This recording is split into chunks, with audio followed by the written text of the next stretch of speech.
Hello Hello. everyone. This is Karen Cox, and I'm happy to welcome all of you to the first in a series of events from our author group, Austen Through the Ages. This event is called Author2Author, and it's all about other era Austen authors interviewing each other about writing, about Austen, and maybe a little bit about life as well. So my guest today is Leigh Dreyer, author of the Pride and Flight trilogy, which sets Austen characters from Pride and Prejudice in the 21st century of the United States. So Mr. Darcy in this series is now a flight instructor, and Elizabeth Bennet is a second lieutenant pilot in training. And the usual misunderstandings and characters behaving badly ensue, but the time period and the military setting provide some unique twists on the story. So welcome, Mhm. Leigh. Good to see you. Thanks. Thanks for having me.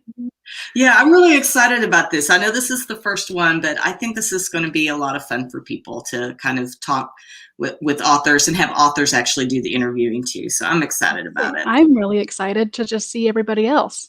Yeah. Yeah, it's going to be good. It's going to be good. So I was excited to interview you because you and I have some similar life experiences. For Yeah. example, we're both daughters of United States Air Force officers. Your Yeah. father was a pilot. Is he retired? Mhm. Or is he, Yeah, he's retired now. He's a simulator instructor at a pilot training base where he was an instructor pilot. So, mhm. and that's where my trilogy is kind of all based, is that base. So, Yeah, that's yeah. nice. My dad was a munitions officer when I was born, so Oh, I was cool. born out on the West Coast, and then we went to North Dakota and different places. But he went out and took the GI Bill and got a master's degree when I was 3. So he hasn't been in the military. He hasn't been in the military for many years, Yeah. but yeah, that was one similarity. And then we also have the same day job. We're both speech Yeah, pathologists. we So are. come And on. you work in schools, right? And I work I in schools. do. I've worked private practice, so I've done a lot of different things. I've done healthcare and um, uh, just people, coming into the office. I've done nursing home work, and a lot of that's informed my writing, over the Yeah. years. But I've done voice lab work, but I've Oh, been in cool. public school since 2006, at least part time. Yeah. So it works. Yeah, I've Hmm. done schools and acute and some private practice, but even then it was pediatric, so it's the Hmm. same as the schools, just not at Yeah. a school. Right. Right. Yeah. Very, very similar. Yeah, I started off my career, I don't know about you, but I started speech pathology thinking that I wanted to do all adults. And Me too, and actually. then I got into it and I liked it. It was fine, but then I began to gravitate more and more toward pediatrics, and now I've done almost exclusively pediatrics for almost 20 years. Nice. So, Yeah, I keep trying to get to adults, and I'm like, "Please just let me work." Nobody yeah. wants. It's hard to do the switch. I think it's Hmm. easier the other way, but Yeah. Yeah, it's I mean, if I went back to healthcare now, I'd definitely have to do some continuing ed, and it yeah. would be a pretty steep learning curve, I think, because The there's been nice so many changes. the nice thing is, since I've got kids now, like I've got a 6-year-old, a 4-year-old, and a 1.5-year-old. So all of my peds experience is just helping. So I can go to the Hmm. doctor and I'm like, yeah, he's a little behind. It's fine. We're gonna make it. He's a boy and the third kid. He's a little Hmm. slow. It's fine. No big deal. Do He'll you want to get do there. speech? No. Doing it already. I don't know what they're Yeah, gonna do different. yeah. I have my granddaughter is 6, and when she was an infant, she lived with us for a while with her parents, Mhm. and my kids used to joke about how every time I played with her, it was a speech therapy session. It's true. Up, up, up you go. Yeah, yeah. Andrew, my husband, makes fun of me for the Yeah, same thing. yeah, yeah. Yeah. Okay, so let's talk Austen a little bit. I'm not going to ask you how you came to Austen because the most important thing is that you're here now. Um, but what was it that made you decide that you wanted to write an other era Austen Um, as opposed to like a Regency? Truly and honestly, it's because I am terrified of bad reviews if I write something wrong. Truly and honestly, I don't want someone that's like, they touched each other and they're not allowed, 2 stars. And I'm like, I don't know. I'm not a Regency expert. I don't live in England and I have no idea. So Mhm. I know the amount of research that I need to do to make it plausible and to make it good, but I just don't want someone to be like, there's no skunks. Oh, who knew that was an American animal, I don't want my Mhm. anachronisms to get me in trouble. So I'm hoping to write a Regency, probably do half and half this next book, and then maybe try in the next book.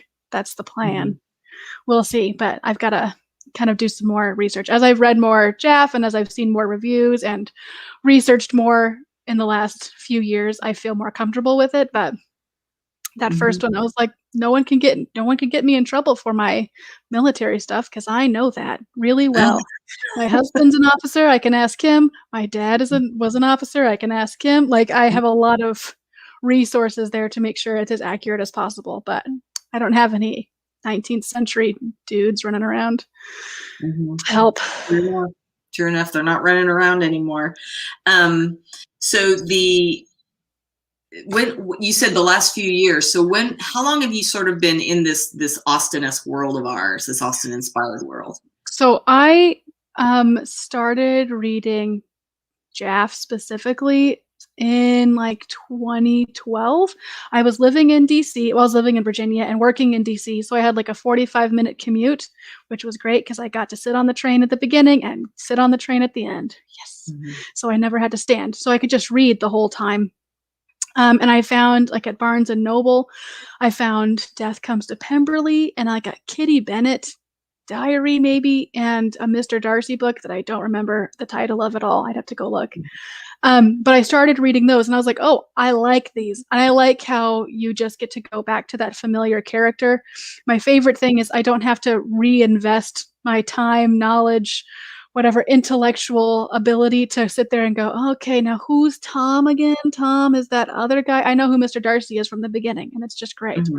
Mhm. So it's like revisiting old friends instead of having to meet new people because I don't like meeting new people. Mhm.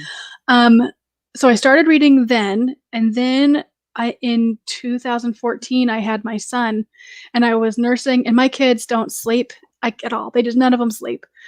So I would be up at night all night, and to get back to sleep, I couldn't watch a movie on my phone because I'm bad about one going. I'll just wait till the movie's over, or I'll finish this episode, or whatever. So I'm up longer, and it's harder for me to go back to sleep. So I had my Kindle Paperwhite and I could read and it was easier for me to be up with Mhm. him and then go back to sleep at night. So I started reading so much Jaff. It's Mhm. shameful probably how much I started reading. And then um after I had my daughter in 2016 was when I kind of started telling people because I wasn't telling people. I was like, we don't need to talk about my Jane Austen fan fiction addiction. We'll keep that private. Mhm. I started telling people, and then I got the idea of what if Mr. because Fitzwilliam is a silly name. I know it's a great name. It's very romantic in the 1800s. It's not Mhm. cute in the Mhm. 2000s. And I was like, what if he was a pilot and his nickname was Fitz? That would just be funny. How would it even happen? And what would go? So I talked to my sister-in-law, whose dad is also a pilot, and we were talking about wouldn't it be funny if this happened, and that's kind of how we got started. And I went home and started writing during nap times and bedtime and whatever, and that was my entertainment, and Mhm. that's how it went. Mhm. But it was Yeah. fun. Yeah. And so you were a voracious reader before a writer? Before Yes. you were a writer? I Yeah, so many. Like, that was the Mhm. best thing about the JAF reader writer convention a couple of years ago because I was like, I've read all of you, just every single Mhm. one of you. I read all your books. Way to be, peeps. Yeah. So I was fangirling hard. Yeah. So, in your trilogy, you've done Pride and Prejudice. You've, changed Elizabeth Bennet and brought those characters, the characters from that novel forward. Yeah. Um, so what heroine do you think would be the easiest to write in a modern era? I think Elizabeth Bennet. I also think Eleanor from Sense and Sensibility is just, I think she's very modern in kind of how she addresses everything. Marianne's a little, I don't know, too sensitive. I don't imagine her. I mean, I kind of imagine her in like a 16-year-old girl way, or like a, fawning over Elvis, throwing underwear at somebody.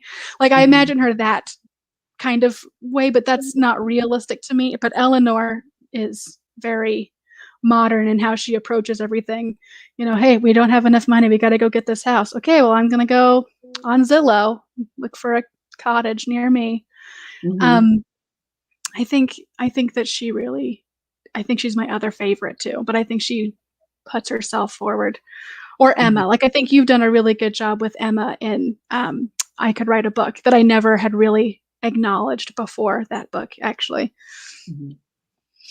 Yeah, I think Emma is a good translation, forward. And Elizabeth it is too. It's interesting that you would say Eleanor, because sometimes I think people think of Eleanor as rather passive, and I don't see her that way. I see her as reserved rather than passive. But yeah, I see her as, I'm not going to share my business because nobody needs to know what I'm feeling. Like it doesn't matter, and it's not going to change the outcome. So why do I need to whine about how bummed I am that Edward left? But I don't. But I consider her like, she just kind of keeps going more than anyone else in the family. She's like, oh, okay, a bad thing happened. That's fine. Let's move to the next thing. Yeah. And I think the weakness in Eleanor, if there is such thing in her, and I think that all of Austen's characters are nuanced like this, but I think the weakness in her is that she tends to not, when she needs support, she tends to not ask for it. And I think that's something that's sort of a human condition that many of us can still relate to. You just work yourself into this breaking point. And then something bad happens and you realize, how much you need the people around you. So, yeah, I like her too. She's one of my favorite. Have you ever taken any of those, which Jane Austen character are you? Yes. And I don't remember. Which one are you? I don't know the last one I took. Maybe Catherine Morland might've been the last one. Or I don't remember. It's been like a while. Dude, I normally just go back and click through trying to figure out how I get to, whoever I want. It's bad. I am Eleanor every time. Eleanor's so good, though. I love her. Eleanor every time. I'm like, oh, she's so, she can be so staid and boring, but yeah, I'm Eleanor every time. Staid and boring. She's firm, foundational. And I don't really see myself that way, which is kind of interesting. But so who do you think of the heroines in Jane Austen, who do you think might be the most difficult to bring forward? You mentioned Marianne, but are there others that you think might be difficult to bring forward into time? I think Mary Bennet, the way that she's portrayed in the original book, there's a lot of Jaff that kind of changes her a little bit, but you can kind of make her like a super highly conservative church going person, but that doesn't really translate quite as well.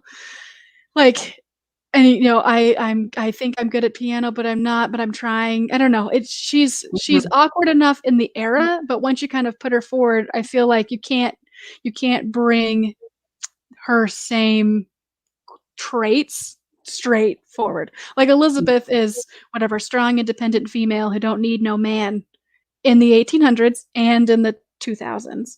But Mary, I don't feel like I'm one of 5 kids. I know lots of people with 5 kids, and I've never seen a middle child quite so Mary. I don't know. I've seen lots of Lydias. I've seen lots of Kitties. I've seen lots of Janes and Elizabeths, but Mary is kind of her own special little human. And I don't think she translates well because like I know a lot of very, very conservative church-going people, and I don't know anybody that would read something like Fordyce's sermons trying to get ahead. Yeah. She's a little bit odd. I also think Mr. I know you asked for heroines, but Mr. Bennet I think is hard. Heroes too. Yeah. Mr. Bennet. Like Mr. Bennet, because in the original he can kind of be kind of a bad parent and it's still no big deal. And he's kind of a little bit abusive to Mrs. Bennet. Like, I know if my husband talked to me that way, we wouldn't be married. But in the now, it doesn't translate as cute or funny or kind of, oh, he's just silly Mr. Bennett. It's, no, you're kind of a jerk. So he's another one that I think gets changed anytime that he comes forward. He's really not Book Bennett. He's something else. Yeah, there have been times when I've had the opinion that Mr. Bennett's the true villain of Pride and Prejudice. It's true. Poor Mrs. Bennett. She always gets a bad rap. Yeah. She's trying so hard. Okay, so let's talk about writing a little bit. What are the writing resources that you use that you like? I use Word. Word is my favorite. I use Pro Writing Aid, which I really like because that helps me kind of go through and go, oh, I've used the word smile 487 times in a chapter. Maybe I should adjust. Hi, Christina. But you know, so that kind of helps, and I like it just helps me kind of keep track a little bit better, because something I've noticed is once I write something, I don't always see it from an outside perspective anymore. So that helps me kind of go, you've used passive voice. Maybe you should fix yourself. Okay, I will. The other thing that I always do is I write the first draft and then I print the whole first draft and then I go through and read it like a book. And normally I'm like, this is so embarrassing. I'm so glad no one has ever seen this because yeesh. Like I know when I wrote my second book, I was like, when did I become Stephanie Meyer and why is Elizabeth so moody? Get out of here. So I kind of fixed some of that wasn't there. So that's a big thing. And I don't really use a ton else. I just got Vellum, I'm very excited about. But and then just beta readers and feedback. And then other books I used. I what? You froze up a little bit. Oh, beta readers and feedback. And then for my third book, my dad co-wrote it with me, and that was great. So much easier to write only half a book. Like, turns out it's way faster if you only write half. Oh. I'll have to remember that. I will say he still uses 2 spaces after periods, so I always have to go through and fix it, but it's fine. Yeah. So was that a good experience writing with your dad? Yeah, it was really nice to have someone with, you know, just to bounce ideas off of and to say, well, what if we, you know, do this thing? And what if we do this thing? And he had his idea of the character sometimes was polar opposite of what my idea of the character was. So we either had to kind of decide like, okay, we're going to go with your iteration of this person, or we're going to go with your iteration of this person. And you can't interact with these people this way. That's not going to work because these people are mine. You fix it. But it was really great just to sit there and be able to talk about stuff. And he wrote a lot of the flying scenes, and I don't fly. So it was way easier for me to go, Dad, nobody cares. Delete, delete, delete, delete, delete, rather than me making stuff up. And then she turned left. You know? Yeah.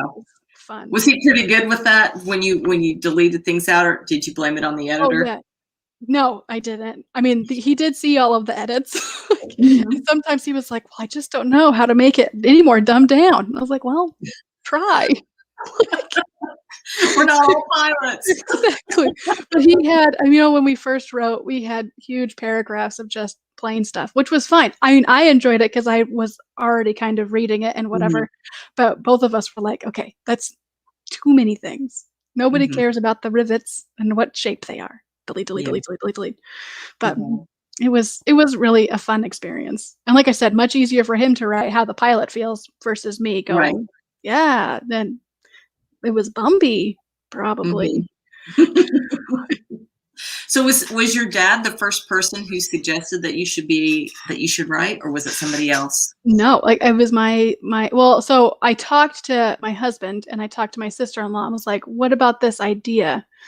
And then that was it. And then I wrote like 5 chapters and I sent it to my mom and was like, is this bad? Because if it's bad, I'm not going to do anymore. If 4 stars, Mom, we're looking for 4 stars. I'm not even looking for 5, 4 stars. I'm not looking to be the next J.K. Rowling. Let's just make sure I don't embarrass myself on the internets. But they were like, yeah, that's fine. Keep going. So I did. So they were the people who encouraged you at the beginning.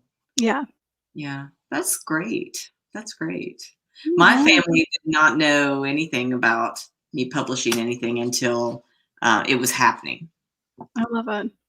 Not because they wouldn't have been supportive, because they are, but just I was just like you, very private, but really, even private, even from them. So Yeah. anyway, Very so Eleanor. tell us a little bit about what you're working on now. So right now, I'm actually writing a book with my dad again because I Mhm. think that he really likes it. Uh-huh. And we are writing a time travel book where Darcy comes forward, and then Mhm.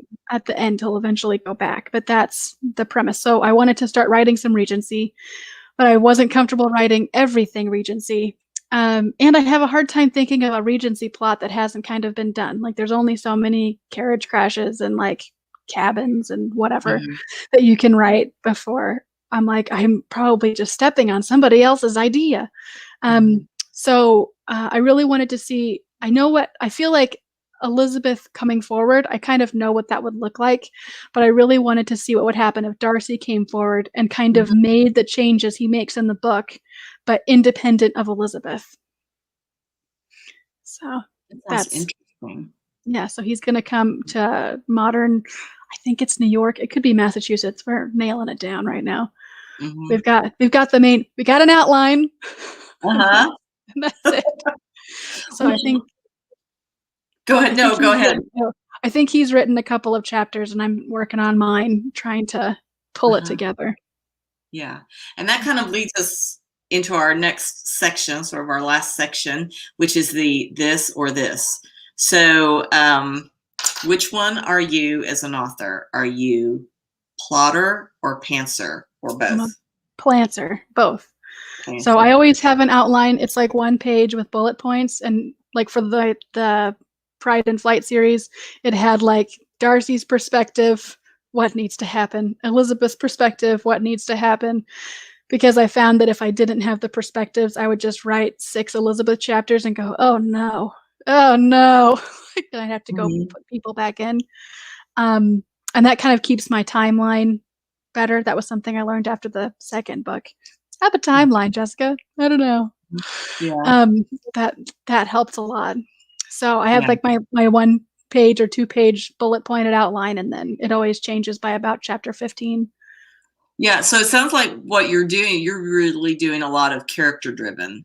Like your Yeah. stories are more character driven than, let's say, I think all stories are character driven, but I think that you probably start with character. Yeah, we start with characters and then Mhm. go, what are the events that need to shape the character rather than events. And every once in a while I have like, here's specific things that I know I want to happen. Like Mhm. for the first, second, third book, I knew, okay, the first book, this is the main thing. The second book, here's the main thing. The third book, here's the main thing. But it was the how do I get everybody there? Right. That was the challenge. Okay. So So planter, definitely a planter. yeah. Okay. So would you rather cook the meal or clean it up? Cook probably. Or Okay. go out. Use a lot of paper plates in my house. Yeah. Let's see. Are you morning person or night owl? Morning for sure. Morning for sure. Okay. So if you had to choose Wentworth or Tilney? Wentworth. Wentworth. Why? He's so roguish and handsome. I don't know. Uh-huh. Like, It never I says feel, what he thinks, does it? Does it ever say? I The don't know. I perspective? just picture, I don't He's know. handsome in my mind, but Maybe he's very plain, just like mhm, Anne. Maybe they fit like that. I also mhm, have a real problem with loving the Navy in that time period. Love, obsessed. I've read mhm, too many books. Like I've got Austen, and then I've got a whole other C.S. Forester, Patrick O'Brien, L.A. mhm, Meyer obsession that's unrelenting. And I mhm. just love it. So I think maybe that could possibly be why. Because Why? obviously he's the Horatio Hornblower of Austen, Mhm, basically. mhm. True enough. Okay, let's see. Let's do one more. Um, for a superpower, if you could choose a superpower, what would it be? Flying or What? apparition, whatever gets me to travel free. Mhm. and quick. Right. Just want to be Yeah. there. Yeah. Yeah. So, okay. Well, I mean, that's pretty much all I had. Is there anything else that you want to tell us? I know you've got your new thing that you're working on now, which is very exciting. I love time travel stuff. So I'm excited to take a look at that. And I've got that. I'm going to be in Cover Wars the week of April 11th for Came a Flight Gently. So there'll be that. I love your covers. I think they're so reflective of the story. So I really like them a lot. I worked with Monica Cook, who took the pictures in Utah, and she is phenomenal. Like I literally came to her and was like, I have this general idea of maybe we could just have a plane in the background. And she was like, okay. She found like all the locations and did all of the shoot in the specific way, so it all matched. And then we took all the pictures for the covers all the same day. And then the designer, they both lived on my street in Hawaii when they lived there. The designer, I literally I feel so bad. I write a PowerPoint and I'm like, so here's the picture that I maybe want to use, but it could also be maybe this one. And I want like a plane and like, maybe some like checkers somewhere. And that's all I give her, with just a PowerPoint of like bullets. And she shows up with phenomenal covers, and it's amazing every time.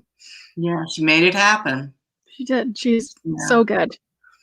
Yeah, covers are one of my biggest challenges. I can't envision what I want. And it's worse even than titles. Titles I also struggle with. But titles are hard. Because too, I don't want I can't. What Mr. Darcy takes a wife, taken. Like Mr. Darcy's whatever, taken. All of Mr. Darcy's, just pick a quote. Oh, all of those are taken. They're hard, and it's hard to find something reflective of the actual book and not just a random. Here's a phrase. Yeah. I had when I find wonder in all things, I think is too long. I think it's too long for find wonder. Yeah, find wonder doesn't really do it. I don't know. I just kind of write, and about 2/3 of the way in, something will occur to me, and I'll run it past a few people, and they'll be like, "No," or "Yes," or. But I really struggle with titles. I tried to shove mine in well-known poems because I was like, okay, they're in the free domain, and I'm gonna go there. But I think even then they're kind of weird. And if you read the poem, it actually all makes sense if you coordinate it together. But I don't think, if you didn't know that, I don't think you would catch it necessarily. Yeah. But it's fine. All right. Well, I will let you go. If any of you all want to check out Leigh's books, the first one is, the newest one is called Came a Flight Gently. Yeah. We just did the blog tour for that. It just came out on Valentine's, so it's only been out just longer than a month. Yeah. And she's on Amazon. They're in Kindle Unlimited. Yep. So Austen readers, if you haven't checked them out, you need to. Absolutely. Thank you so much, Karen. Oh, well, thank you. And readers and listeners, look forward to the rest of the series. We've got some good stuff coming up in the next few weeks. All right. See you later.